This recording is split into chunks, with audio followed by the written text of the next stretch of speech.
మీరు చూస్తే ఏదైనా సరే ఒక విజన్ ఉండాలి. నేను ఈరోజు కొత్తగా విజన్ ఎక్సర్సైజ్ చేయలేదు. ఈ దేశంలో మొట్టమొదటిసారిగా 1999 ఆ ప్రాంతంలోనే విజన్ 2020 తయారు చేశాం. తరువు ఎక్సర్సైజ్ చేశాం.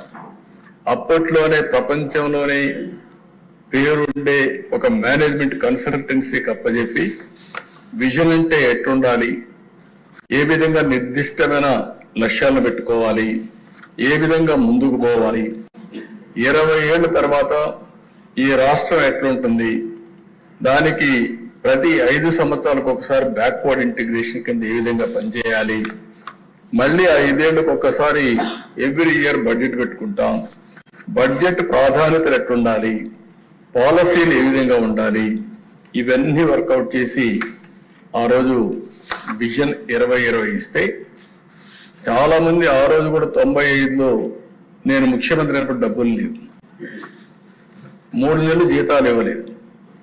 చెప్పాను ప్రజలకి, జీతాలు ఇవ్వలేము, ఓపిక పట్టండి, ఖజానా ఖాళీ అయింది, దయచేసి సహకరించాను. రెండో విషయం అధ్యక్ష, ఆ రోజుట్లో ₹2 కేజీ బియ్యం కూడా అతి ప్రియమైన ₹2 కేజీ బియ్యం కూడా రేటు పెంచాం. అనివార్య పరిస్థితిలో కరెంటు ఛార్జీలు పెంచాం. పెంచిన తర్వాత ప్రజలకు చెబితే ప్రజలు అర్థం చేసుకొని సహకరించారు. అదేవిధంగా నేను చెప్పింది, ఈ ప్రభుత్వం short term, medium term, long term ప్రణాళికలు తయారు చేస్తున్నాం. ఇది మీ భవిష్యత్తుకు, మీ పిల్లల భవిష్యత్తు కంటే నమ్మారు. నమ్మిన తర్వాత మీరు చూస్తే అధ్యక్ష, దాని ప్రూఫ్ ఆఫ్ కాన్సెప్ట్ ఈరోజు హైదరాబాద్ నాలెడ్జ్ ఎకానమీకి చిరునామా.